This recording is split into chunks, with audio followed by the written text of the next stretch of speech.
అందరూ బాగున్నారా? నేను చాలా బాగున్నానండి. ఈ రోజు రెసిపీ గోంగూర మిల్ మేకర్ల కర్రీ అండి. రెస్టారెంట్ స్టైల్లో చూద్దాం రండి. దానికి కావలసిన పదార్థాలు గోంగూర, మిల్ మేకర్, టమోటా, కొత్తిమీర, కరివేపాకు, పచ్చిమిరపకాయలు, ఉల్లిపాయలు, కారం, ఉప్పు, ధనియాల పొడి, ఆవాలు, జీలకర్ర, గరం మసాలా పొడి, పసుపు. ఇప్పుడు మనము గిన్నెలో వాటర్ పోసుకొని స్టవ్ మీద పెట్టుకుందాం. స్టవ్ వెలిగించుకుందాం. వాటర్ బాగా బాయిల్ అవ్వాలి, కొంచెం బాగా వేడి నీళ్ళు అవ్వాలి. తర్వాత మనం వేరే కడాయి తీసుకోవాలి. కడాయి పెట్టి స్టవ్ వెలిగించుకోవాలి. ఇప్పుడు మనం కడిగి పెట్టుకున్నాం కదా, ఒక కట్ట అండి ఇది. ఇంత పెద్ద కట్ట 10 రూపీస్ కట్ట అనమాట. ఇందులో ఏమీ వేయవలసిన అవసరం లేదండి. ఆయిల్ కానీ ఏమి, టమాటా ముక్కలు, గోంగూర వేసి మనం సిమ్లో ఉడికించుకోవాలండి.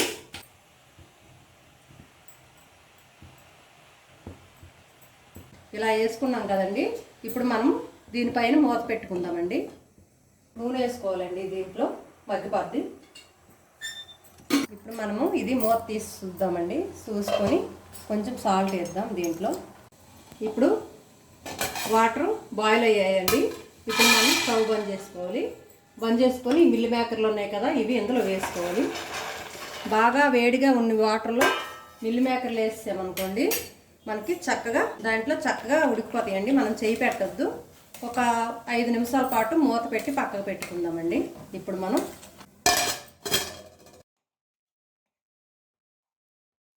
ఇప్పుడు 5 నిమిషాలు అయ్యాయి కదండి. వేడి నీటిలో ఉడికిపోయావండి. ఇప్పుడు మనము ఈ ఉడుకు నీళ్ళల్లా వంపేసి చల్లటి వాటర్ వేసి బాగా పిండుకోవాలి. చక్కగా ఉడికిపోయిందండి. ఫ్రెష్ వాటర్ పోసుకోవాలండి. ఇవి ఇందులోకి వేసుకోవాలండి. మనం చల్లగా అయిపోతాయి కదా, ఇవి మనం ఒక గిన్నెలోకి మంచిగా పిండుకోవాలండి. చక్కగా కడుక్కొని పిండుకోవాలి. ఇప్పుడు మనము మూత తీసుకొని ఇది కొంచెం చూసుకుందాం. ఇవ్వండి, ఈ విధంగా మెత్తగా ఉడికిపోయింది. ఇప్పుడు మనం ఇది అయిపోయిందండి. చక్కగా మెతుక్కొని స్టవ్ కట్టిద్దామా. ఇప్పుడు మనం ఒక కడాయి తీసుకొని స్టవ్ మీద పెట్టుకోవాలండి. ఒక 2 గంటలు ఆయిల్ వేసుకోవాలండి. 2-3 గంటలు వేసుకుంటే మనకి రెస్టారెంట్ స్టైల్లో వస్తుందండి కర్రీ. ఆవాలు, జీలకర్ర వేసుకుందామండి. ఆవాలు, జీలకర్ర వేసుకున్నాం కదండి, కొంచెం ఫ్రై అవ్వాలి ఇవి. పచ్చిమిరపకాయ చీలికలు వేసుకుందాం. తర్వాత ఉల్లిపాయలు వేసుకుందాం.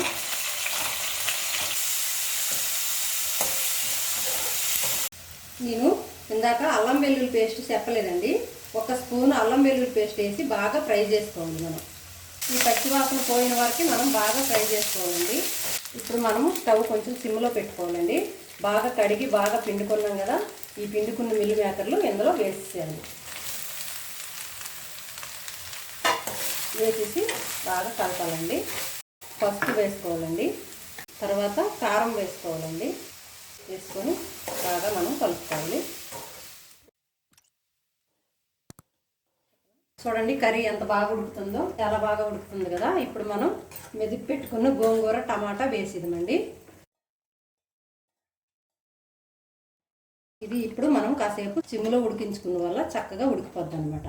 మనం ఇప్పుడు దీంట్లో కొత్తిమీర కూడా వేసుకుందాం.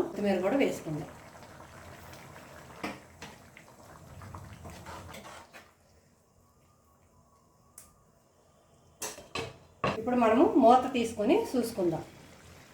కర్రీ రెడీ అయిపోయిందండి. ఈ కర్రీ మనకి రైస్ మీద కానీ, రోటీ మీద కానీ, పూరీ మీద కానీ, దేని మీదకైనా తినొచ్చండి. చాలా బాగుంటుంది. ఒకసారి మీరు కూడా మీ ఇంట్లో ట్రై చేయండి. చూసారా కదా ఫ్రెండ్, గోంగూర మిల్ మేకర్ల కర్రీ. ఈ వీడియో కనుక మీకు నచ్చినట్టయితే లైక్ చేయండి, షేర్ చేయండి, సబ్స్క్రైబ్ చేయండి తప్పనిసరిగా. ఈ కూర మీ ఇంట్లో ఒకసారి ట్రై చేయండి. చాలా బాగుంటుంది.